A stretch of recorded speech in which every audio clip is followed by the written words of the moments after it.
Falando isso, eu acho que o conselho ou os tomadores de decisão, a alta administração, tem que ter essa consciência de falar, ok, eu estou fazendo aprovações de investimento, mas eu quero ver depois o como que isso está se colocando isso standalone, o que é esse projeto, né? Porque senão ele fica mascarado na receita já da organização. E não fica mascarado por muito tempo, né? Conforme você percebe uma gestão de portfólio muito ruim, você consegue perceber que ela vai perdendo rentabilidade. Né? Então alguma coisa está errada, porque você inflou ali o seu ativo, né, em relação aí o que esse ativo está gerando em produto e serviço. Então, assim, vai ficar evidente.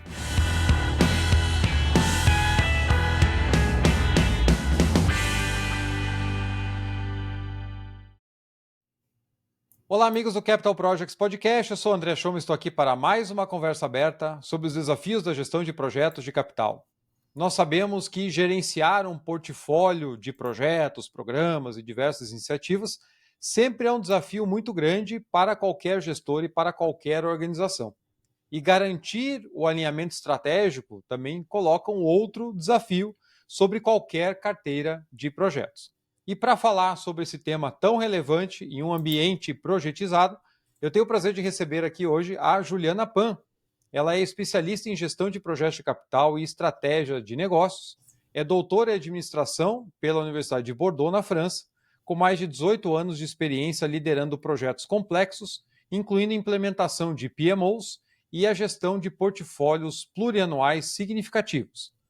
Ela foi a primeira mulher nas Américas a ser diretora de portfólio certificada pelo IPMA nível A. Atuou em grandes empresas como a Petrobras e a Sociedade Beneficente Israelita Brasileira Albert Einstein, gerenciando investimentos bilionários e desenvolvendo soluções estratégicas para garantir a sustentabilidade financeira dos negócios. Juliana, seja muito bem-vinda ao Capital Projects Podcast. Ai, André, querido, obrigada pelo convite. Estou muito feliz aqui de estar com você, com a sua audiência. Acho que vai ser um papo bem bacana. Com certeza vai, né? Estou muito curioso para aprender um pouco mais contigo. E para a gente começar, para o público te conhecer um pouquinho melhor, faz um resuminho da tua carreira até aqui, né? Você passou por tantos investimentos, tantos projetos de tipos diferentes. Bem resumidamente, conta um pouquinho da tua história. Ai, olha, eu trabalho com projetos, acho que desde que eu comecei a minha carreira, eu comecei na indústria automobilística, então cuidando de projetos, de fato, de abastecimento de planta, então missões críticas. E depois eu fui para consultoria, trabalhei na Accenture, depois para Petrobras, né, trabalhando na construção mesmo de plataformas de petróleo. Então ali eu acho que eu fiz muita bagagem sobre gestão de projetos muito parrudos, né, e que ele tem que ser muito assertivo. Com relação a prazos, enfim, e muitas disciplinas conectadas. Então, acho que foi uma grande escola. Fiquei aí quase 4 anos cuidando. Então, ajudei a implantar o escritório de projetos na Bacia de Santos, da Petrobras. Então, estava naquela onda do pré-sal, iniciando em São Paulo. Depois, eu fiquei na área da saúde. Olha que interessante, né? O pré-sal teve aquela pressão de ir para o Rio de Janeiro e eu teria que mudar minha base para o Rio. Na época, meu esposo não estava muito feliz com isso. Aí eu falei, preciso me movimentar. E aí surgiu uma oportunidade, um CFO me convidou, porque eu fazia pós-implementação também na Petrobras, desses grandes projetos. E aí a pessoa falou assim, puxa, eu quero implementar isso na área da saúde. E aí surgiu a minha ida para o Einstein, muito nessa parte de pós-implementação de projeto, para entender os benefícios e tal. E aí essa cadeira foi ficando cada vez maior e foi super legal, fiquei 13 anos no Einstein. Agora eu estou numa outra área, um outro player de saúde, aí do Sírio-Libanês, mas cuidando da parte de responsabilidade social mesmo. Então, essa é a minha trajetória em relação ao portfólio de projetos e sempre trabalhando com projetos, com portfólio, gestão de carteira, planejamento estratégico. Esse é um pouquinho aí de mim. Mas olha que interessante, né? Uma experiência que passou por várias indústrias e sempre com o desafio da gestão de projetos, de quais são as escolhas que a gente vai fazer de investimentos e como é que depois eu avalio se aqueles investimentos de fato trouxeram os benefícios que eu tinha estimado lá no começo. A gente vai falar bastante sobre isso, né? Que é um ponto que a gente sabe que dentro da gestão de portfólio muitas vezes o foco fica na priorização e muito pouco se faz da medição de benefício. Então, a gente vai falar hoje dessa cadeia como um todo, vai ser muito interessante.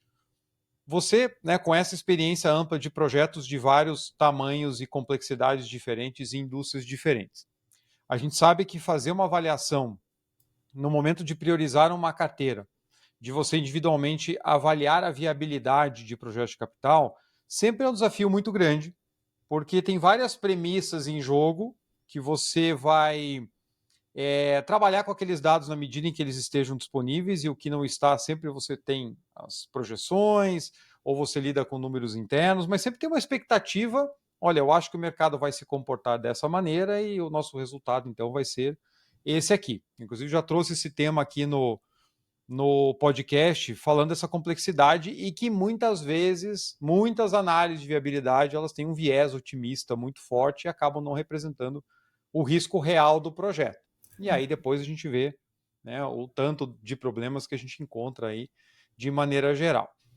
Você que já passou por vários ciclos e, mais uma vez, em empresas e indústrias diferentes, dentro da gestão de portfólio, o que você considera que é mais eficaz para que essas análises de viabilidade econômico-financeiras de grandes projetos elas sejam mais robustas e representem melhor a realidade e os riscos daqueles investimentos?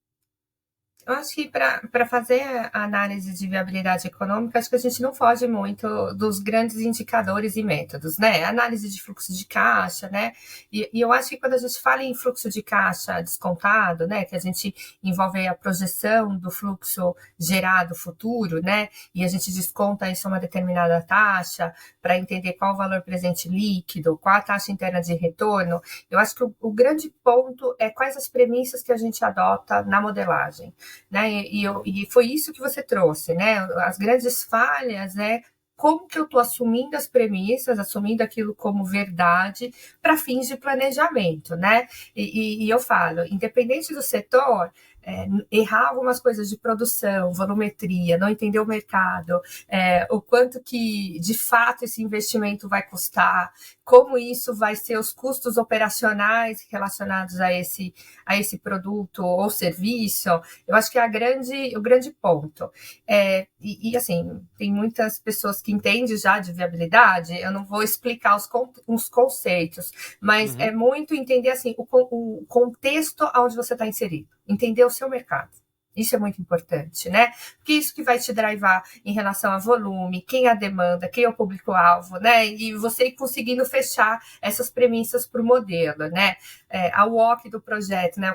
O custo ponderado de capital, né? Qual que é esse custo para a sua organização, entender o beta do seu setor, né? Qual é a alavancagem que você tem, né? Qual a proporção de capital de terceiro e capital próprio que você tem dentro da organização, ou se você vai fazer só para o projeto, né? Quando a gente fala em capital, grandes projetos de investimento, às vezes a gente pega um funding atrelado para esse projeto, então você tem que ponderar a WOC. Então, eu acho que são esses os pontos, quando a gente fala de viabilidade, que é muito importante. A gente ser exaustivo nas premissas, entender, fazer uma leitura correta do mercado. Obviamente, a gente vai ter riscos, né? Porque a gente está fazendo um cenário assim, estamos projetando algo, uma implementação, seja um hospital, seja uma plataforma de petróleo, entendendo que vai existir demanda, né?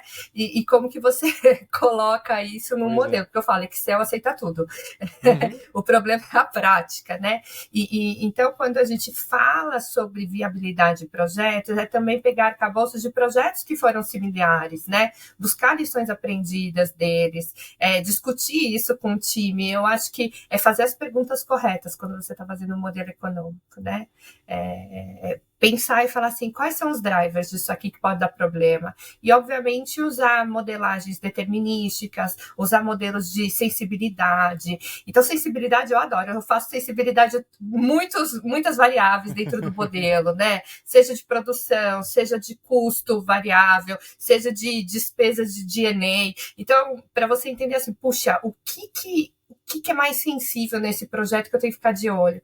É igual restrição em projeto, né? Quando a gente faz gestão de projeto, a gente tem as restrições dos projetos. Então, quais são os drivers que é restritivo para a viabilidade desse projeto, né? Que diminui drasticamente o VPL, a taxa interna de retorno, ou que aumente o payback, né? Então, é importante ter essas respostas quando a gente fala aí de modelos econômicos.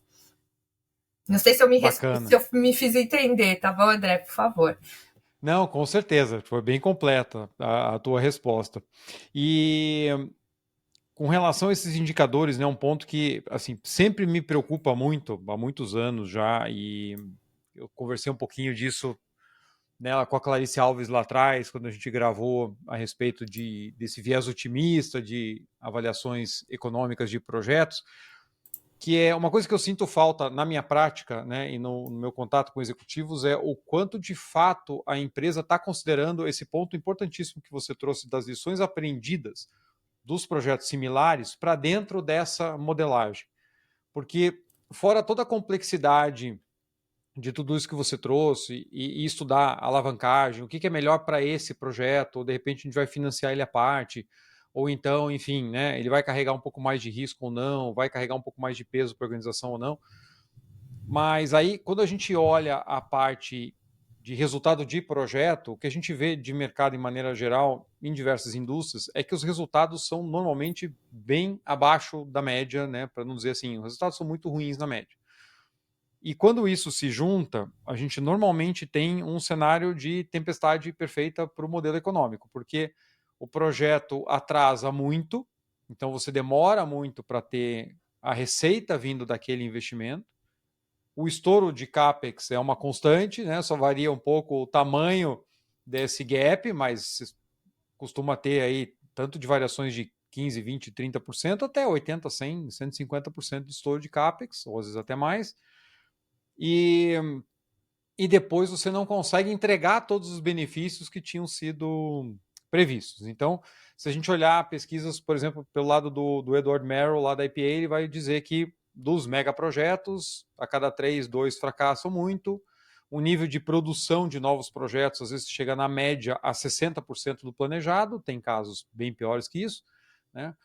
Quando eu entrevistei aqui o Bent Flubier, lá da Universidade de Oxford, ele comentou que se você for empilhando, né, os objetivos de projeto, prazo, custo, e no final quiser todos os benefícios que de fato você planejou, na média, pela base de dados dele, de mais de 20 mil projetos, só 0,5% entregou aquilo que prometeu, né? E aí, a hora que a gente junta isso dentro do modelo, onde você tem um prazo muito maior para começar a ter retorno, um investimento que acabou sendo muito maior do que aquele que era esperado, e uma produção muito menor do que tinha sido estimada, então você está ganhando menos por algo que te custou mais, né? Como é que na tua experiência prática e lidando diretamente com executivos, tanto com a visão financeira quanto da visão de projetos, o quanto que você via ou vê isso sendo de fato retroalimentado para que os modelos sejam mais, como eu falei antes, robustos na visão técnica de projeto, porque na parte financeira, né, não tenho dúvida, mas entender na análise de sensibilidade que normalmente você não tem ou um estouro de CAPEX, ou um atraso, ou um problema de operação. Normalmente a gente fala que Murphy vem com a família. Ele quando vem, traz todo mundo. Como é que você enxergou isso até aqui na tua carreira, na prática, sendo feito ali no dia a dia? Olha, eu acho que quando a gente fala em análise de sensibilidade, né, a gente não driva só a receita-custo, né, mas o impacto também do atraso. Então, eu deixava muito explícito. Eu fiz muito modelo econômico, então você tem que deixar explícito. Falar, olha, um mês de atraso gera uma perda de X em receita. Porque isso aviva as pessoas, né? Fala, gente, o driver tempo é um problema, né? Então, a sensibilidade do investimento também, né? E falar assim, olha, gente, se eu aumentar 10% no valor do meu investimento, eu perco em VPL X. Então, eu acho que isso tem que estar muito claro, para todo mundo entender os impactos que isso gera. Né? E eu falo que isso em indústria de óleo e gás era feito, e na saúde ainda é mais. Porque quando eu não libero um leito adicional, eu estou deixando de salvar vidas também. Né? Então tem um peso adicional, além só do financeiro, da sustentabilidade. Então isso tem que estar claro para toda a equipe entender que isso é um ponto crucial. E, obviamente, a gente quer trabalhar, quando a gente fala em gestão de projetos, atendendo restrições, né, do projeto, entregando dentro do prazo e no custo. E eu acho que um ponto para projetos de investimento que você traz muito é a gente fazer o bem feitinho, né? Que é fazer um projeto conceitual, entender a viabilidade técnica, passar para o básico, depois do básico passar para o executivo, porque isso vai diminuindo o valor de variação em relação ao investimento, né? Que essa é a grande dor em projetos de capital, além do montante, você ter menos precisão quando você não faz um planejamento. E eu vejo isso, né? Quando eu entrei na área da saúde, eu percebi, isso foi em 2010, olha, bastante tempo. Eu falava, gente, os projetos, eles usavam SAP, PS, faziam o diagrama no PS, super bonitinho. Só que eu falava assim, gente, virou uma lista de compras aqui, o escopo não existe. Então, tinha dinheiro, o pessoal ia injetando. Então, mudar essa conscientização também das pessoas, que o projeto de investimento ele tem um escopo determinado, um valor e tem um benefício, você vai amarrando as pontas, e que esse benefício depois ele vai ser mensurado, as pessoas começam a ter mais medo quando faz o modelo. Porque eu acho que a grande dor da indústria é que no business plan as pessoas prometem tudo, né? Pois é. Por quê? Ninguém está medindo depois. Então, quando eu entrei na área da saúde, eu entrei já para resgatar essa parte de pós-mortem dos projetos. E todo mundo falava assim, nossa, que nome horrível, né, na área da saúde pós-mortem, mas de fato entender se aquilo que a gente se comprometeu, a gente trouxe no business plan. Então, todo mundo começou a me ver uma pessoa, assim, torturadora de números e a faladora de más notícias, né? Porque, poxa, eram vários projetos que a gente tinha que, às vezes, não performava. Aí você começa a colocar luz, as pessoas começam a falar assim, puxa, então, na hora que eu for pedir um projeto, eu tenho que pedir de uma forma melhor, mais estruturada, eu vou ser cobrado depois. Então, eu acho que quando a gente implementou a gestão de portfólio na área da saúde, eu tentei amarrar esses pontos. A elaboração do business case, ele é premissa para eu fazer uma boa priorização, porque eu tenho um detalhe do projeto, né? E eu consegui fazer análises prudentes em comparações de projeto, porque dinheiro, qualquer organização tem limitação. Então, a gente tem que fazer boas escolhas. E quando você amarra o business case na priorização e depois você faz a medição do benefício, eu falo, um projeto, ninguém faz projeto porque quer fazer projeto. Todo mundo quer o benefício que isso gera. E isso é falado há tanto tempo, só que parece que isso se perde, né? Porque são áreas tão distantes que o gestor de projetos, às vezes, fica só na parte de indicadores de eficiência. E eu falo, mas cadê a eficácia? E eu brinco muito, André, que eu sou convidada, às vezes, para dar palestra sobre PMO e VMO. Eu falo, gente, mas que parte que a gente esqueceu que o PMO tinha que fazer a medição do projeto? Só agora está surgindo o VMO. Eu falei, gente, mas é por isso que a gente tá aqui para gerenciar resultados de projeto. Então, para mim, eu acho graça, e quando eu falo assim, gente, não é algo novo, isso sempre teve, isso aí os pais da administração trouxeram, né, medição de valor, e aí eu acho bacana. E quando a gente amarrou isso, a gente trouxe muito mais resultados. Então, projetos que tinham mais acurácia nas aprovações. Então, a gente criou modelos de avaliar variações orçamentárias. Se a gente tivesse variações, eu levava para comitês para aprovar. Sabe, todo mundo tinha que ajoelhar um pouco no milho. Eu falo, essa gestão de indicador ruim, você tem que expor um pouco, bom até. Né? Porque as pessoas começam a entender que, poxa, eu tô sendo cobrado, eu vou ser analisado, então, peraí, deixa eu avaliar se esses cálculos estão... então, isso é importante. Né? E ter uma área que ajude a fazer isso junto com as áreas de negócio é importante também, porque a área de negócio entende do core dela. Né? Como que a gente traduz as necessidades dela para a linguagem dos executivos, que é finanças, né? Então eu falo, toda dica, você falou para mim no início, né? Que dica você acha? A gente estava conversando, e eu falo, todo gestor de projeto tem que ter de finanças. Eu acho Exatamente. que essa é a dica nesse momento, quando a gente fala de método. As pessoas têm que ter de finanças, e não só gerente de projeto. Eu acho que todo mundo, porque é a linguagem oficial de negócios, né? Tá bom, eu vou te dar um dinheiro, você vai investir em tal coisa, o que volta ao final para a organização, né? Que resultado? E eu falo que tem um livro que eu esqueci o nome do autor, que fala que a gente consegue mensurar qualquer coisa, mesmo dados quali, e só que demora um pouco mais, mas tudo dá para mensurar. Então, assim, às vezes falta uma perspectiva nossa de falar, deixa eu me aprofundar melhor nesse business case e chegar a qual é o indicador de sucesso, né? Seja em redução de infecção, segurança, isso, a gente pode ir transcrever isso em números, né? Que é Uhum. possível. Ah, com certeza.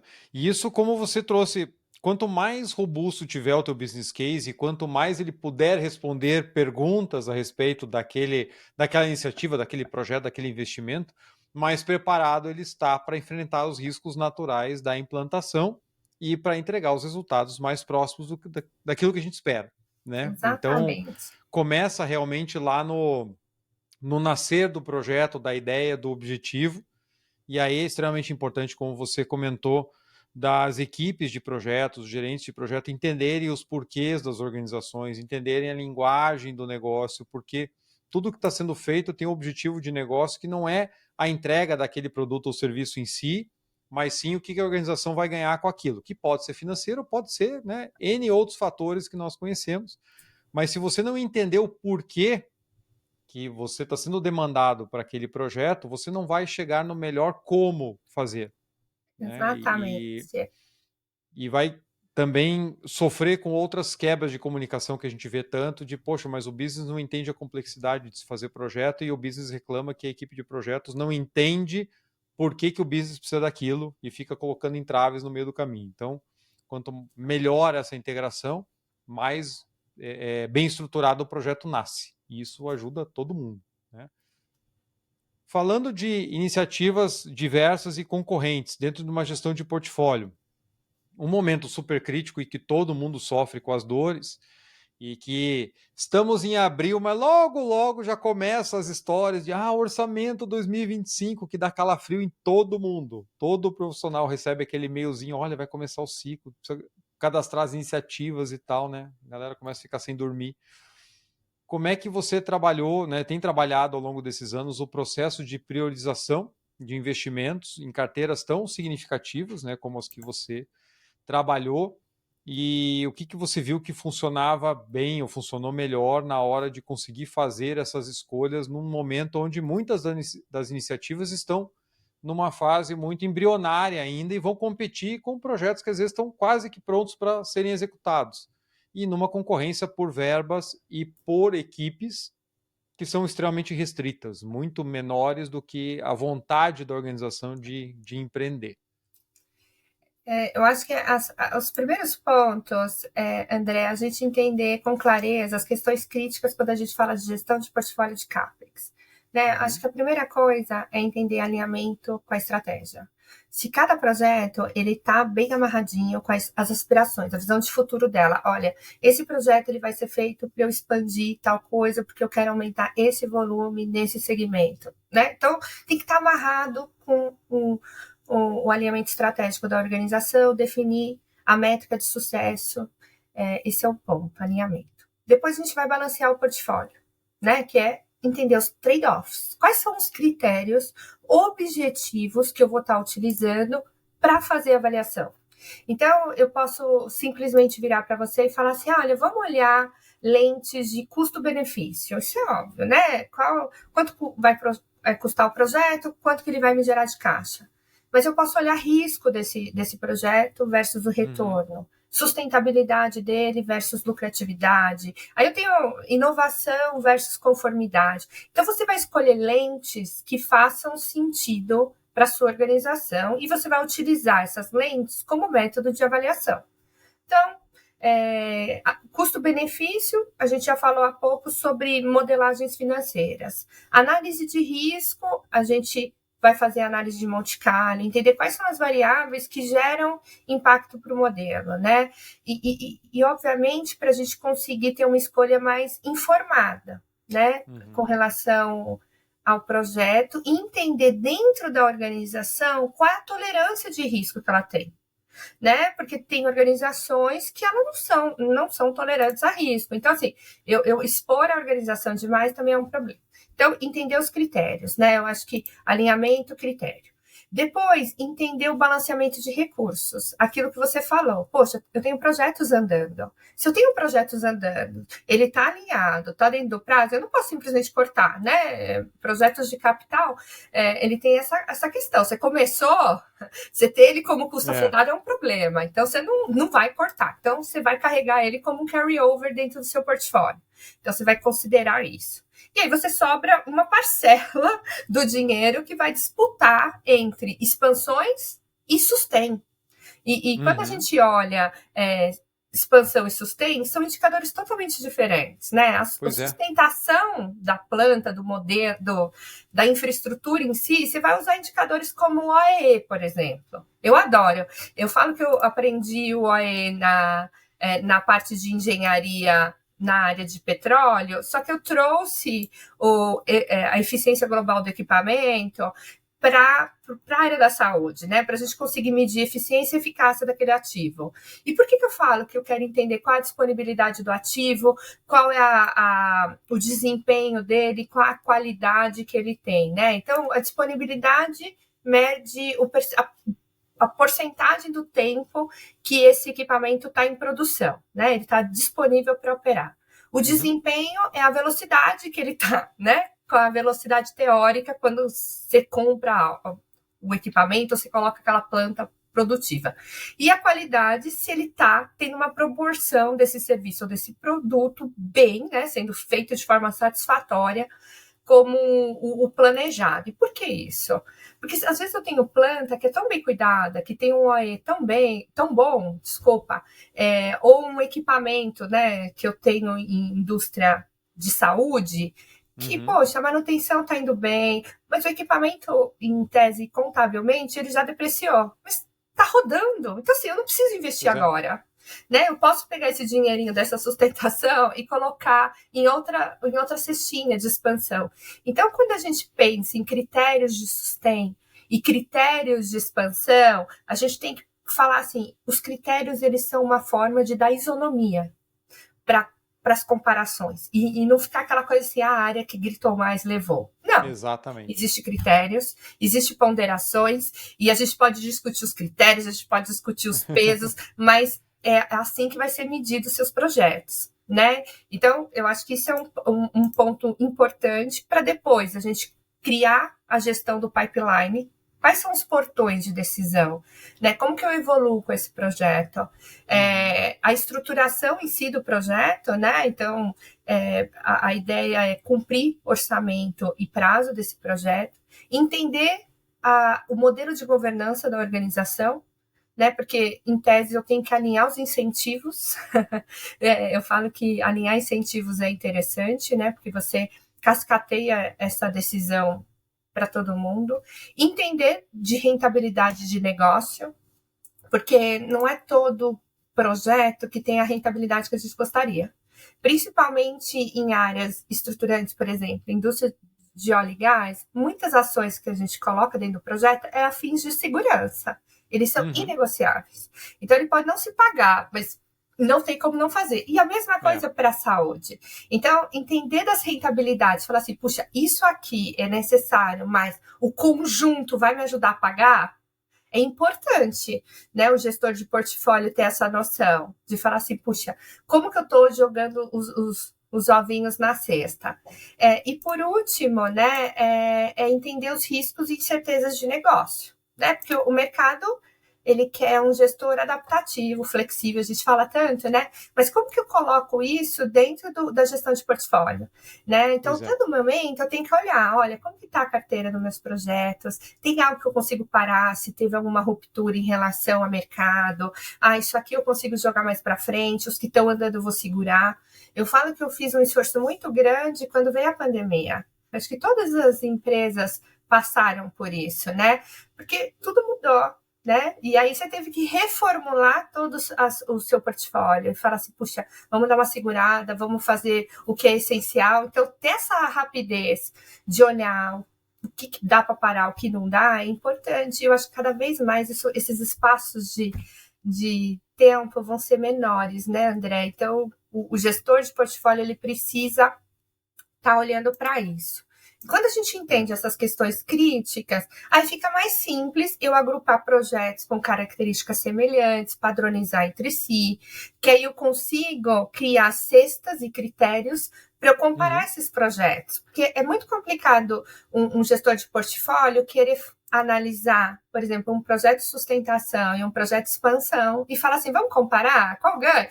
São critérios totalmente diferentes, né? Pois e eu vejo muito esses pontos dentro do mercado. Eu falo, não, gente, vamos separar em cestas, né? Para a gente conseguir criar critérios melhores, para a gente dar mais isonomia nessa tomada de decisão. Então, ao longo da minha jornada, eu criei 3 critérios: expansão, sustentação e aquilo que é regulatório. Aquilo não tem o que fazer, vai ter que fazer anyway. Eu só preciso saber quanto tempo eu demoro para implementar. Né? Mas sustentação e expansão, a gente consegue criar critérios muito interessantes. E falar assim, por exemplo, eu adoro essa. Muitas empresas falam assim, ele adota inovação. Mas o que é inovação? Vamos colocar a etimologia da palavra. O que é inovação para você? É assim, ninguém tem no Brasil, a gente vai ser o primeiro, ou já existe no Brasil, ou é nova, né? Para a gente conseguir colocar pesos para isso, porque senão uma substituição de um ativo vira inovação. E não, se ele faz a mesma coisa, só vai, né? Então para cada critério você definir bem os parâmetros, isso vai ajudar muito também na gestão de portfólio. São pontos extremamente relevantes que você trouxe, porque a gente vê essa dificuldade bastante, assim, com bastante frequência, essa separação e a definição clara dos critérios, porque, de fato, tem locais onde a gente ainda vê os projetos competindo entre todos, e aí sempre vem essa dúvida, como é que eu vou comparar um projeto de segurança? Os regulatórios até ficam normalmente numa gavetinha separada, porque ele sabe que se não fizer, para a operação. Mas no restante, você tem um projeto de investimento que vai te trazer um VPL positivo versus um de sustain, onde você só tem o desembolso, ou de melhoria de confiabilidade operacional, que nem sempre vai refletir naquilo que você comentou, num ganho de uptime de equipamento ou num aumento de produção, mesmo que marginal lá na frente, então nem sempre você consegue justificar isso. A parte de segurança sempre entra com uma cesta grande que muita coisa, às vezes, né, só para não falar sempre, é colocada ali com uma maneira, bom, eu sei que é mais fácil aprovar se eu falar que esse projeto é um projeto de segurança. Então a gente costuma brincar assim que todo projeto que entra para ser priorizado no portfólio, ou ele tem o risco de matar alguém, ou ele vai parar a planta, porque todos eles são extremamente importantes. Se você não fizer, acabou tudo. Então a separação em cestas com critérios bem claros, ela é essencial para a gente poder escolher dentro daquela categoria específica aqueles que são os melhores, porque senão você comparar entre categorias que são incomparáveis, você não vai chegar a lugar nenhum, né? Não, com certeza, André. Você me trouxe essa fala, assim, foi tão interessante, porque quando eu entrei no setor da saúde, era isso que eu escutava. Você vai matar o paciente se você não aprovar. Eu falei, calma.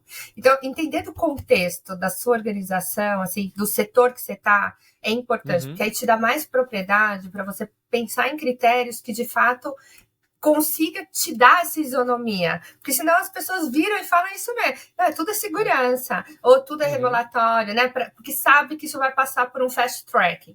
E não dá para ser assim, né? Então, o gestor de portfólio é quase um investigativo, né? Vamos olhar esse business play. E aí é interessante, conforme você vai desenhando esse business, você vai falar assim, puxa, não é assim, né? Então, você vai conseguindo tirar ele, colocando numa cesta mais plausível para aquela iniciativa.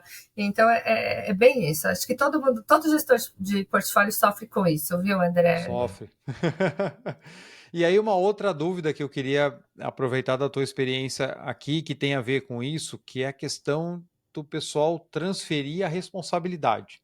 Ou seja, quando abre-se o ciclo orçamentário, você meio que abre a caixa de desejos. Todo mundo chega ali e coloca o que quer, e a partir dali é a gestão de portfólio X níveis afastados daquele que vai ter que tomar a decisão do que vai e o que não vai.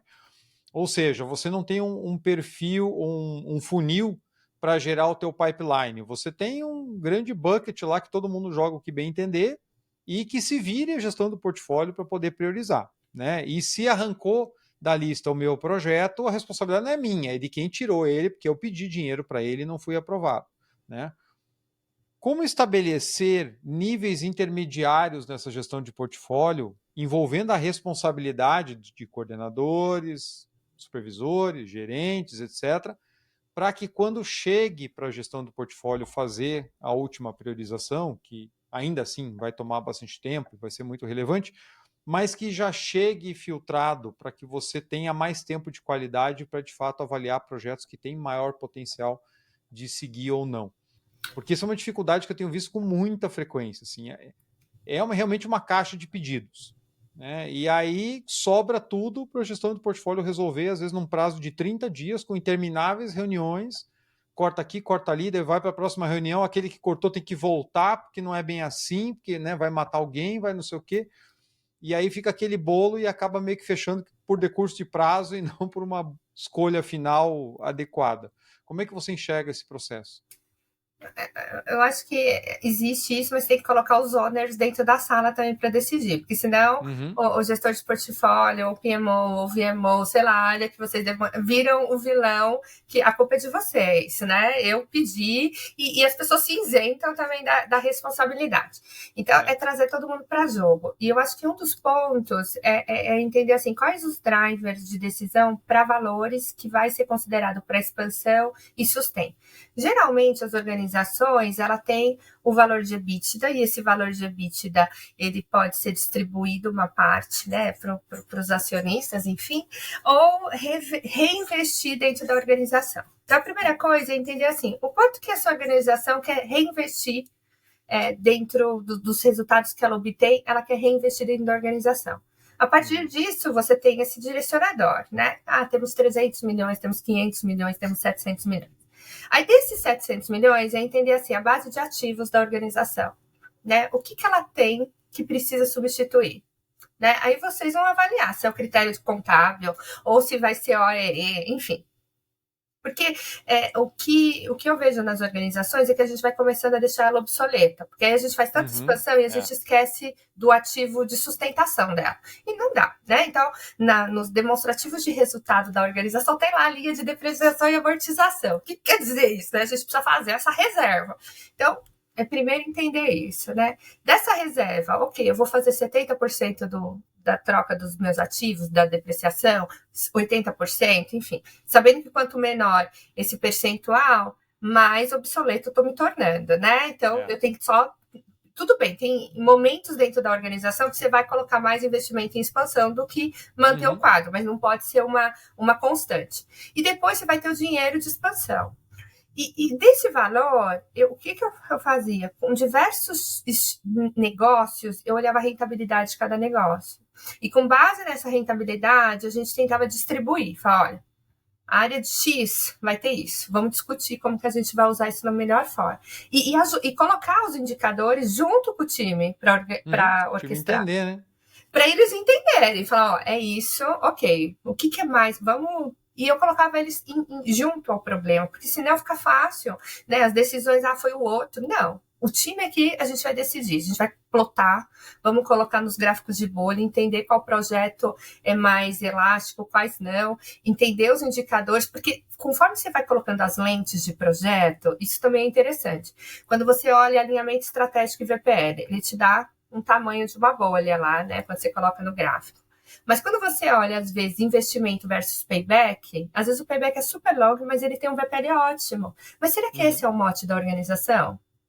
Porque às vezes se ela te dá e fala assim, eu quero projetos que eu tenha tempo de retorno menor, eu vou ter um outro olhar dessas lentes de priorização. E aí eu passo isso para as áreas e falo, galera, o negócio é o seguinte, são poucos projetos que a gente vai ter de paybacks muito longos, o foco vai ser paybacks curtos. Então, isso é um dos filtros nas mentes, né?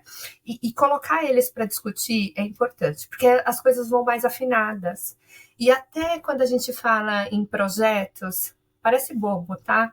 Mas entender o porquê que eu vou fazer, o que eu vou entregar, o como, quem, quando. Se a gente não consegue responder o 5W2H, a gente não tem um projeto, a gente tem uma Exato. querência. E eu falava isso muito lá. Mas, gente, vocês têm uma querência. Quando a gente conseguir responder isso, a gente tem um projeto, a gente consegue estruturar. Bora, vamos tentar. Porque e eu colocava que essa área, ela quer ajudar a aprovar o projeto. A gente não é aquela área que a gente não quer. Mas para a gente conseguir fazer aprovar, a gente tem que fazer um modelo econômico, olhar, e isso ajudava muito na priorização, porque os projetos vinham um pouquinho mais maduros. Né? E até as Legal. pessoas, Ju, eu acho que eu não tenho um projeto, na época eu não consigo, porque eu fazia 2, 3 perguntas, a pessoa não tinha, ela mesmo se conscientizava, fala, puxa, eu acho que eu preciso amadurecer. Eu falei, vamos. Eu falei, calma, se a gente não tem todo o detalhe para 2024, a gente pode pôr no plano de 2025, vamos pensar melhor. Então, colocar, dá mais trabalho, André. Porque imagina, Sim. a área de saúde é uma área com várias vertentes, né? Especialidades. E ter essas conversas com diversas especialidades, querendo a sua área mais importante, eu falo, não é assim. Dá trabalho. Então, eu falava que eu começava o plano orçamentário que a gente tinha que entregar em outubro, em maio eu já estava fazendo, vamos conversar, vamos olhar a lista do ano passado, o que ficou, Então, eu não partia do zero. Porque eu falo assim, não dá, vamos partir daquilo que a gente fez no ano passado. Vamos revisitar? Porque senão vinha listas no início, assim, enormes. E eu falo assim, gente, não dá. Aquela lista de Então, mercado básica, né? então acho que a gente vai tendo que fechar o cerco, né, para organizar. Mas eu sei esse sofrimento, mas é trazer todo mundo para discussão. Mas ter esses drivers financeiros ajuda muito, porque aí você já vai restringindo um Ajuda. pouquinho. Então, por Com isso que eu certeza. falo, o gestor de projeto tem que ter as finanças, porque quando entende essa parte de depreciação, sustento, expansão, quais as rentabilidades do negócio, você usa isso como driver para te ajudar a fazer a priorização. Exatamente, né? Já vai ser uma mão na roda para ele mesmo já entende o que vai brilhar mais os olhos do negócio a hora que ele apresentar as opções de portfólio que ele tem, né? E um outro ponto que você trouxe, vamos tocar num outro vespeiro aqui, né? Porque as conversas aqui são para isso, né? Para a gente trazer, como você está trazendo tantas dificuldades reais, que você comentou na questão da pandemia, a flexibilidade. Interessante que quando a gente se viu sem saída, aí muita coisa que era um certo paradigma, um dogma, né? Opa, não, mas peraí, dá para fazer. Ah, trabalho remoto não funciona. Ah, não funciona. Educação EAD não funciona. Ah, É funciona. verdade. Né? E tantas outras coisas. Uma outra dificuldade que eu vejo muito na parte de gestão de portfólio é que se você for rodar o processo bonitinho, você tem que estar acompanhando os benefícios e fazer reavaliações periódicas ali, sejam elas trimestrais, por exemplo, de checar a tua estratégia com o mercado, com carteira e tudo mais. Sem contar que muitos projetos que você vai incluir no ciclo orçamentário, eles acabam se apresentando imaturos lá na frente, mesmo tendo dinheiro, você não consegue implementar. Tudo bem, você deveria melhorar o processo de seleção e você trouxe isso muitas vezes aqui. Se eu não consigo responder nem o 5W2H, eu não tenho projeto, não adianta eu deixar o dinheiro disponível, ele não vai conseguir executar. Ou se ele conseguir executar, não vai ser por aquele valor, faltou investigar mais, ele vai custar muito mais. Né? Só que aí, a partir da hora que define seu portfólio, em muitas organizações, para você ter o instrumento da remuneração variável, dos executivos, dos gestores, etc., a maneira mais fácil de você tangibilizar isso em relação ao resultado é prender alguns milestones de projeto. Porque fica muito fácil fazer rastreabilidade e fica justo. Olha, esse projeto entrou na carteira, ele é teu principal projeto, ele está na tua meta, se você entregar, beleza, se não entregar, perdeu e tal. Só que aí no meio do caminho as coisas mudam. Um ano hoje é muita coisa, falando de estratégia, falando de mercado, falando de condições, etc. E você fica preso numa regra anual que ninguém mete a mão. Senão, poxa, se eu deixar para avaliar lá no final do ano, eu vou mexer na regra para fazer, né, deixar ela de acordo com aquilo que eu consigo atingir. E aí o propósito da remuneração variável cai por terra. Você já passou por isso? Vê esse problema também, assim, de a gente muitas vezes tem que mexer mesmo no portfólio, tem que parar a coisa que está andando ou que está em planejamento e tal, e aquilo fica preso porque vai mexer em outros indicadores, e daí você tem que esperar o próximo ciclo para fazer isso, e muitas vezes gasta recurso e tempo com iniciativa que não devia mais estar andando. Como é que você enxerga a gestão ativa do portfólio antes dos projetos terminarem? Porque daqui a pouco a gente vai falar de benefício, né? Mas o durante, como é que você vê isso? Eu acho que, como você falou, né? A gente tem um orçamento, um portfólio. E conforme a gente vai andando no ano, a gente vai detalhando melhor esse business case, né? Porque uma coisa é a gente aprovar o portfólio, é aquele potencial que o projeto a gente acredita que tem, né? Então, escolher. Mas para ele passar para um próximo gate, eu tenho que detalhar ele melhor. Então, eu vou ter uma acurácia maior no detalhamento, seja de volumetria, enfim, quais são os indicadores que eu vou medir a eficácia desse projeto. A partir do momento que ele está go, é só em casos assim muito extremos que a gente fala assim, cara, não vai dar certo. Teve projetos que a gente implementou, deu 2, 3 anos, a gente fez pós-mortem, o projeto não virava, fazia plano de ação para tentar melhorar, sabe? Chegou uma hora que a gente falou assim, vamos fazer um turnaround do ativo. Vamos fechar, não deu certo. Porque aí você estanca o sangue que tá jorrando. Porque uma coisa é você manter aquilo, porque você acredita que tem um capital de giro ali que você precisa manter mesmo até o projeto engrenar. Mas tem coisa que você fala que você tá dando murro em ponta de faca, né? Você já fez de tudo. Cara, vamos estancar o sangue, erramos. O que a gente aprende com isso? Né? E mudar, às vezes, a estratégia. Isso já aconteceu, tá? Em alguns projetos que eu participei, principalmente na área da saúde. E ok, vamos aprender com isso. E tem projetos que, às vezes, a gente pega as lições aprendidas de um projeto anterior, que já me aconteceu, a gente desenhou ele menorzinho. Quando a gente colocou ele no ar, o projeto ele foi muito melhor. Aí a gente falou, puxa, a gente já nasceu pequeno. Então, assim, olha, André, se eu puder aqui, eu fico contando várias histórias. Mas eu acho que esses gates é importante a gente ter. E aquilo que não está firmado, não aprovamos o detalhamento do projeto, ele só tem uma expectativa de orçamento. Então, a todo momento, eu estou revisitando isso. Então, a cada gestão de ciclo, por exemplo, mensalmente, a gente acompanha o portfólio de evolução dos projetos de andamento. E aquilo que ia entrar. Se a gente percebe que aquele projeto não tem mais fit, a gente olhou no mercado, a gente vai transformar ele em outra coisa. Ele não precisa ficar preso só porque ele falou que ia ser feito aquele projeto. Não. Então, a gente pega aquilo, coloca um dinheiro disponível e fala assim, puxa, se tiver outra iniciativa, a gente vai rodar a priorização e ver o que gera de mais legal.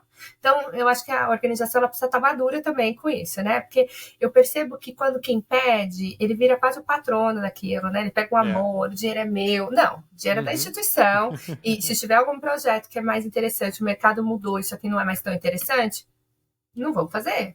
Então, eu acho que isso, o gestor de portfólio, ele tem que estar muito alinhado com as áreas de negócio, né? E eu acho que a diretoria também tem que estar dando esse empoderamento, né? Porque senão não adianta, senão você só arranja atrito, né?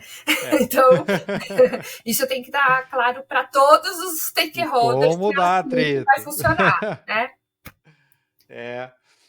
Legal. E outro ponto que quase não dá atrito, que a gente citou lá no começo e agora vamos querer entrar um pouquinho mais em detalhe, que é a parte de gestão de benefício. Então, como você falou, muitas vezes você vai bater na porta lá do projeto entregue e tem gente que não vai querer mexer naquilo, porque o projeto, como a gente acabou de falar, foi levado adiante por uma demanda super urgente, muitas vezes com pouco estudo, que era super importante para a visibilidade da área ou do executivo, e aí implanta e a vida é dura, né? Você implantou, botou para rodar, ou não rodou, ou custou muito mais, ou está com uma série de problemas, etc. E falta fechar o PDCA em muitos casos, como a gente já falou no comecinho, que é medir os benefícios de fato entregues por aquele projeto, para poder retroalimentar o sistema e melhorar a maneira com que a gente desenvolve projetos e faz a gestão de portfólio. Como que foi, como que tem sido a tua experiência nesse tipo de trabalho e lidando com esse tipo de ambiente, ou seja, que realmente você consiga fazer um processo de lições aprendidas que não tem objetivo de expor pessoas ou de rediscutir decisões que foram tomadas no passado, mas sim de dar robustez para a organização de obter o máximo de benefício com seus investimentos, melhorando os seus próprios processos e a sua governança. Olha, eu falo que assim, gestão de benefício não é algo trivial, né? Que se faça, você não arranja muitos amigos, né? Porque no final a gente vai permitir que a gente reveja e a gente faça uma análise retrospectiva do que funcionou bem e o que não funcionou. Então, e lições aprendidas é similar ao que a gente faz para projetos, né? Então, a gente reúne os times, né? Vamos fazer um grande levantamento de comportamentos, ações que deu certo, que a gente precisa continuar fazendo, aquilo que a gente precisa começar, aquilo que precisa acessar, enfim. E eu acho que quando a gente olha para benefícios, é a mesma coisa, né? Eu vou fazer uma análise pós-morte, eu tenho um business case, e lá eu me comprometi com alguns benefícios, eu tenho que entender assim, o que eu não comprometi? Por isso que as premissas que eu falei no início, ele precisa estar claro no business case.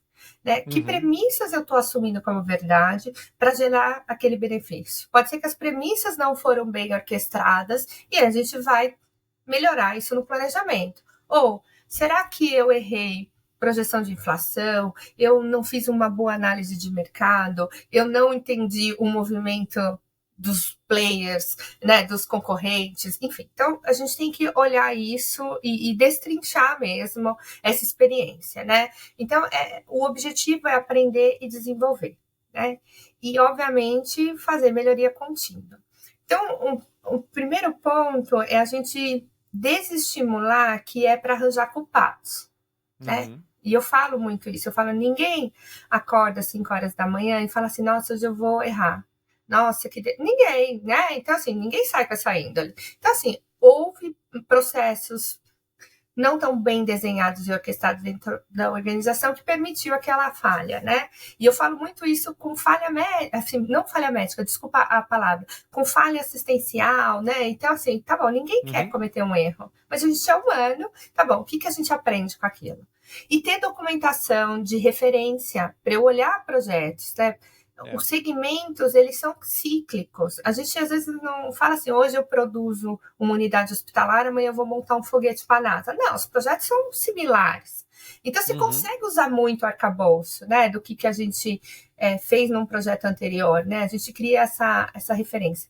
Um outro ponto é fortalecer a equipe, né? Para a equipe aprender com aquilo, né? Ok. E aquilo que deu certo, fala, puxa, não, dá super orgulho de falar, poxa, deu certo, estamos rodando.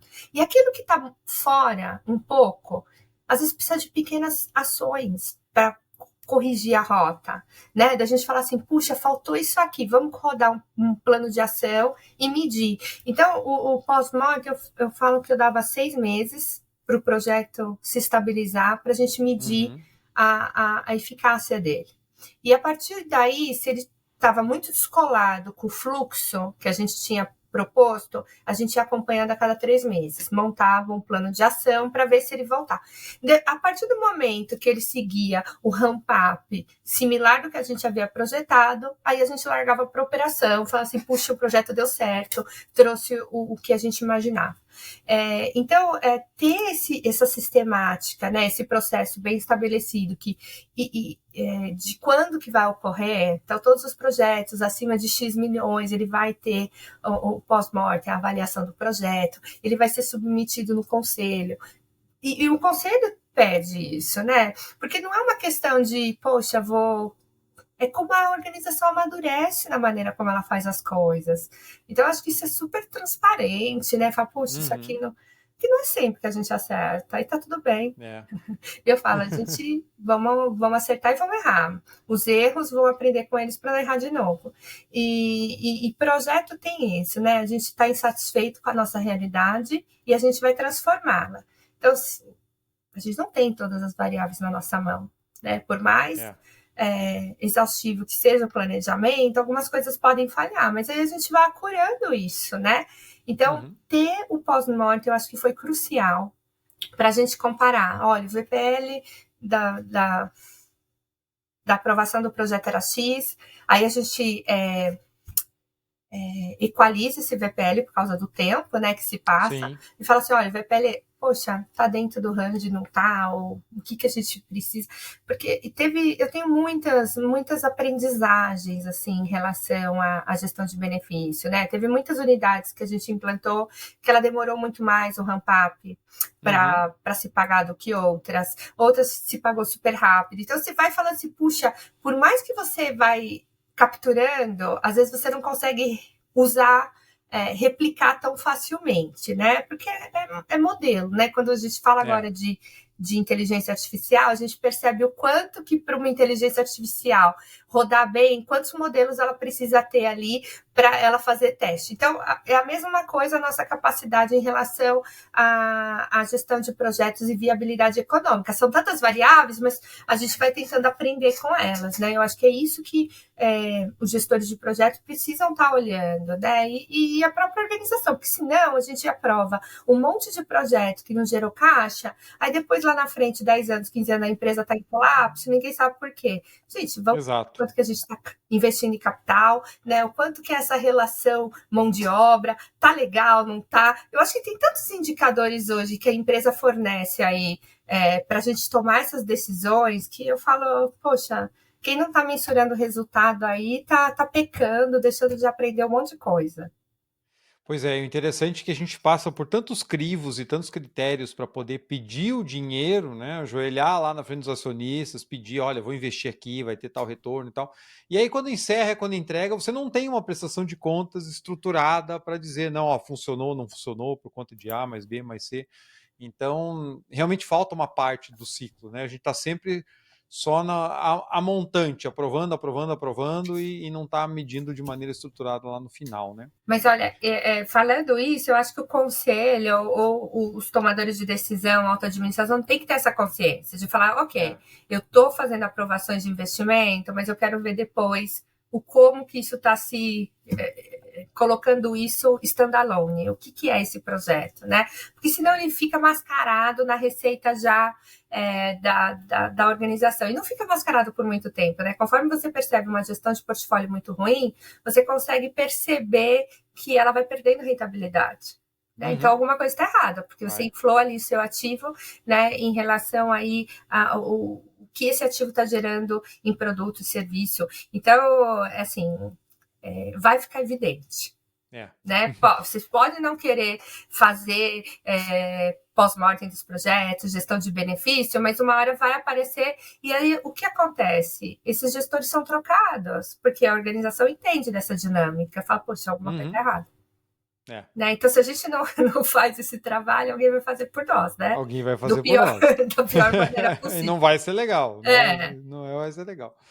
Eu passei por uma situação, uma vez, muitos anos já, eu fui fazer uma avaliação post-mortem de um mega projeto, e o projeto teve uma série de problemas, etc. E a organização deixou bem claro, assim, quando a gente chegou para trabalhar, assim, vocês vão ter acesso aos dados do projeto, mas vocês não vão ter acesso aos dados de operação. Era uma planta nova que foi construída, e aí a gente só ia ter acesso, né, ao que foi planejado lá, foi prometido para o conselho, etc. E o resultado final que o projeto chegou em termos de CAPEX, cronograma, lições aprendidas de projeto, riscos e tal. Né? E aí depois, assim, no começo a gente achou estranho, e aí por conversas lá no site, né, aquela famosa conversa de cafezinho e tal, a gente descobriu que a planta estava operando a 34% da capacidade, já fazia um ano que ela tinha partido, e ela não conseguia passar muito daquilo. E para nós ficou muito evidente, porque assim, o atraso do projeto todo mundo sabe. Você vai para o mercado, divulga quando vai começar e você sabe quando de fato começou. Então isso você não tem como varrer para debaixo do tapete. O estouro de CAPEX também, porque você subiu N vezes pedindo suplementações para poder terminar o projeto, então o conselho já sabe também. Que está produzindo mal, de uma certa forma, o conselho também está vendo número, resultado, né? O DRE lá, te mostrando isso o tempo todo. Só que não está. Você sempre ainda tem. Não, mas a gente está aqui com plano de ação, a gente vai. Problema de gargalo, tem isso, tem aquilo. E você vai jogando para frente, e vai tentando, e vai trabalhando, e vai botando mais dinheiro e tal, para tentar melhorar, mas você não tem uma questão conclusiva de chegar lá e dizer: olha, o ativo não foi bem concebido, está tendo problemas sérios na operação e só vai chegar naquela performance, né, se chegar próximo, se você tiver ainda muito mais investimento daqui até lá para resolver problemas de projeto que você não resolveu lá atrás, né? Então isso ia deixar muito evidente alguns erros aí dentro da cadeia de eventos. E como você falou, uma hora isso aparece, não tem como eu esconder por muito tempo. Então é melhor que você tenha uma maneira estruturada para tirar essa questão pessoal e olhar para o processo e poder melhorar ele, porque uma hora o negócio vai ficar tão evidente que vai acabar estourando, né? Com E dentro certeza. dessa linha, como você trouxe até nos seus comentários, teve algum, né? Achei muito interessante o processo de acompanhamento que você comentou. Então a gente ia, via que o projeto tinha desvio ali e tinha um plano de ação para tentar melhorar, botar ele mais próximo possível dentro da performance esperada. Teve algum projeto que desviou significativamente assim e aí teve um acompanhamento e vocês conseguiram melhorar, né? Reduzir esse impacto? Para não chegar naquela outra solução que você mesmo comentou, olha, chega uma hora tem que dar baixa no investimento mesmo, diz, ó, não funcionou, vamos para outra, né? Tem alguma experiência que você queira Não, trazer assim? tem vários ativos assim que a gente planejava de um jeito, né? Se comportou totalmente diferente, né, em relação à volumetria. Porque eu falo, né, a gente faz análise de demanda, só que eu não tô na porta falando assim, olha, entre aqui e use meu serviço, né? Não dá. Uhum. Então, a demora, às vezes, do consumidor entender aquela porta. Então, assim, teve vários fatores que eu precisava fazer interlocução, seja com o consumidor, seja com a pessoa que pagava, né, fonte pagadora, por exemplo, quando eu falo de saúde, né, quem de fato é quem paga pelo serviço, né, eu falo, não é o que paga, né, é o que provém o serviço, né, porque hoje quem paga são as empresas, né, 85% dos benefícios hoje de plano de saúde é pago por empresas, então de fato é a empresa, mas assim, esses interlocutores stakeholders importantes dentro do projeto, né, e às vezes você não mapeou tão corretamente, você fala, puxa, aqui ó, errei nessa parte de credenciamento, por exemplo, quando eu falo em saúde. Então, teve projetos, sim, que a gente teve que ficar mais tempo e falar assim, puxa, isso é a primeira coisa no business case que a gente vai começar a pensar quando pensar numa nova instalação. Credenciamento, é fácil? Não. Qual que é o meu interlocutor? Então, eu tenho algumas histórias e histórias de planos bem-sucedidos, mas eu falo, a organização ela precisa separar bem as cestas, porque ela tem que entender assim, aqueles projetos que são expansão com cunho mais exploratório, ela tem uma dinâmica diferente, né, daquilo que é uma vaca leiteira, por exemplo. Parece bobo, mas as pessoas às vezes erram nisso. Então tem que entender que ela vai precisar de mais capital de giro, porque ela está desbravando um novo mercado. Né? Eu falo isso pela telemedicina. Né? Na organização que eu estava anteriormente, a gente começou o estudo de telemedicina em 2014. Então, de 2014 até 2020, que quando foi o estouro, né, que todo mundo precisou usar telemedicina, foi muito dinheiro colocado para pouco retorno, né? Porque as pessoas não usavam, não achavam que era importante. Mas veio uma pandemia, a gente entendia que isso poderia acontecer no mundo, que era uma das tendências que a gente vinha mapeando no planejamento estratégico, pandemias.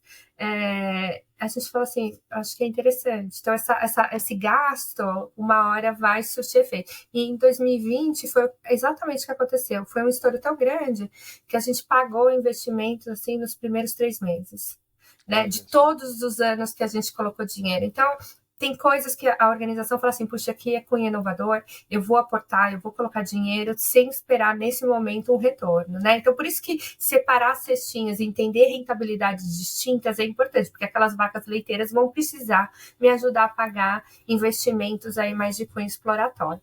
Então, é importante, por isso que eu falo, o gestor de projeto tem que entender o contexto da organização, entender o que gera margem, o que não, e para conseguir azeitar o seu portfólio. Excelente. E como você teve a oportunidade de fazer esse processo em vários projetos encerrados, medição de benefícios, etc., que características comuns você notou naqueles projetos que foram muito bem? Né? Será que a estruturação inicial era o time? Enfim, né? Que características em comum esses projetos que iam muito bem eles tinham entre si? Eu acho que quando você tem projetos similares de referência, que você tem como consultar, eles são sempre melhores. Você tem uma base, você tem, coleta lições Uhum, aprendidas, você olha, fala, puxa, aqui eu consigo azeitar melhor, né? Porque ele é mais conhecido, né? Faz mais parte do campo de atuação. Aqueles que são mais exploratórios, eles tendem a ser mais elásticos, né? Então você não tem tantas variáveis que você consegue controlar. Então, eu acho que isso que diferiu muito dos projetos, né? Aquilo que são práticas da organização, puxa, eu já sei fazer, já montei alguns hospitais, já montei leitos de UTI, já montei. Então, isso ajuda para projetos uhum. semelhantes, né? Aquilo que é muito novo, geralmente a gente dá uma. Assim, tem um descolamento um pouquinho maior. Mas eu acho que isso é natural. Mesmo a parte de É. modelagem econômica é natural para os projetos em si, quando ele é muito inovador, né? Que você não consegue aí definir tantas variáveis, né? E aí a gente fala muito de modelos, né? De tipos de projeto. Que projetos de capital ele é muito intensivo em investimento, então você usa modelos muito mais preditivos. Né? Uhum. Para inovação, às vezes você pode usar outras abordagens, né? Que são mais adaptativas. Então, eu acho que essa é a grande diferença quando eu vejo de lições aprendidas.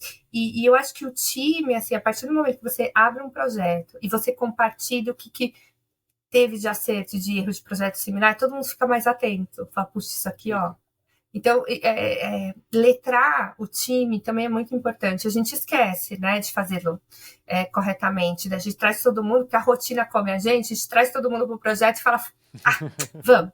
E não, É. esse tempo, às vezes 1 hora, discutindo sobre, gente, abre os olhos de todo mundo.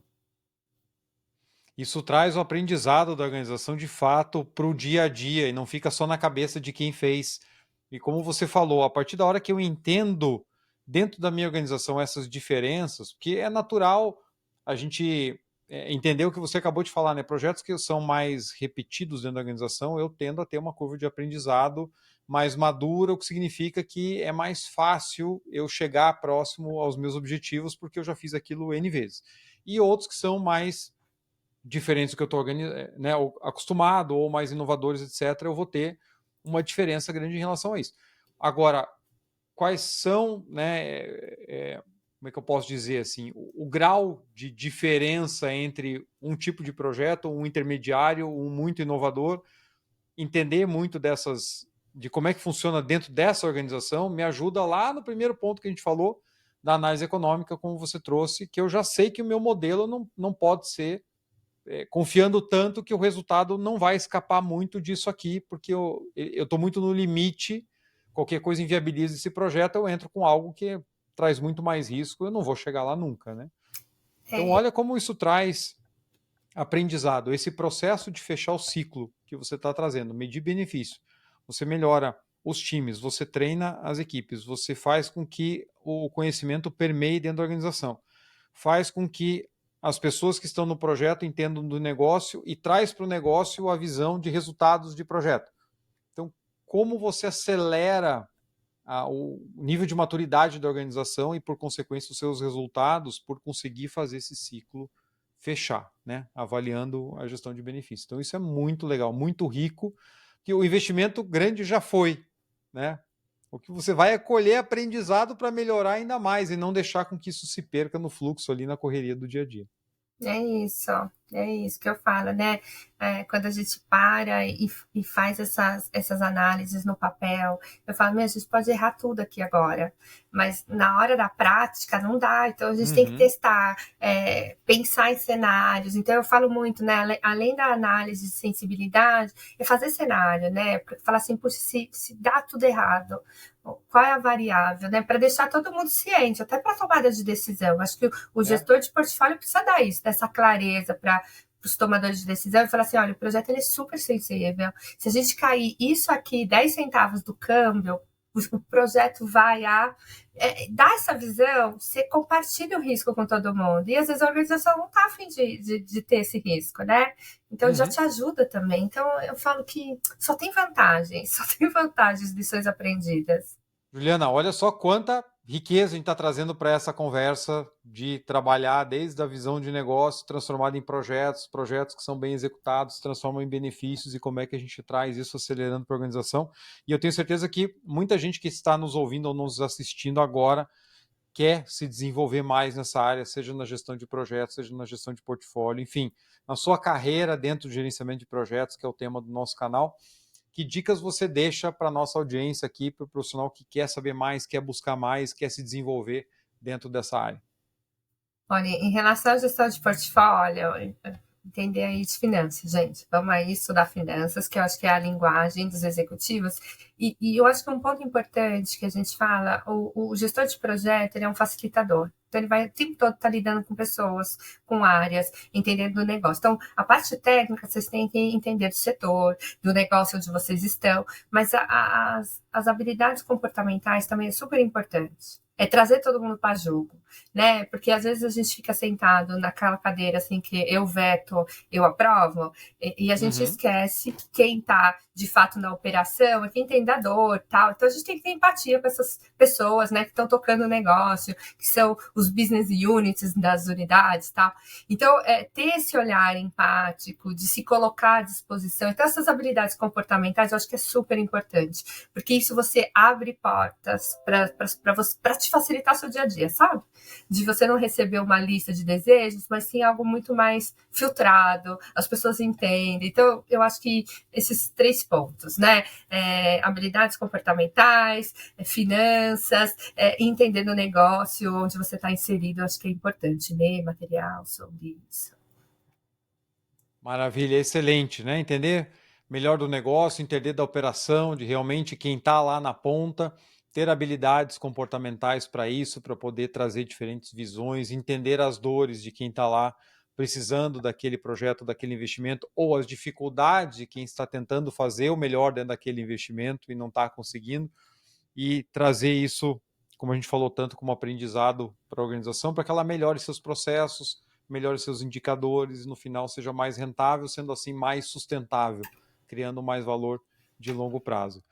Juliana, que baita conversa. Muito obrigado por topar esse papo aqui no Capital Projects Podcast e dividir com a gente um pouquinho da tua experiência. André, obrigada. Eu fiquei super feliz de estar aqui com vocês, conversando. Foi um bate-papo assim, super gostoso. Espero aí contribuir com vocês um pouquinho com alguns insights. Para mim foi uma honra e olha, é assunto que rende muito mais para frente. Acho que a gente vai ter que ter várias outras conversas aí, foi muito legal. Olha só, pessoal, que bacana. A gente fala bastante aqui de desenvolver bem os projetos, de trabalhar a priorização. Falamos já aqui no canal sobre a dificuldade dos ciclos orçamentários, etc. Veja como as coisas se encaixam muito na conversa de hoje e trazendo sempre a visão também lá da ponta do final do projeto, dos benefícios entregues e como é que eu consigo fazer com que isso retorne para dentro da organização, acelerando as nossas curvas de aprendizado e fazendo com que as áreas de negócio, operações e projetos se integrem cada vez mais para que você tenha carteiras aí com uma chance de sucesso muito maior. Tenho certeza que você curtiu esse episódio. Não deixe de seguir o canal nas plataformas e também eu deixo aqui o convite a vocês mais uma vez para fazerem parte da comunidade de membros aqui através do Catarse, contribuindo todos os meses para que o programa possa continuar. Temos lá planos a partir de R$ 5 por mês. E lembrando que temos muita novidade vindo aí em breve. Vamos ter mais um evento. O Capital Projects Podcast vai participar do Congresso Brasileiro de Gestão, Projetos e Liderança, agora no finalzinho de abril.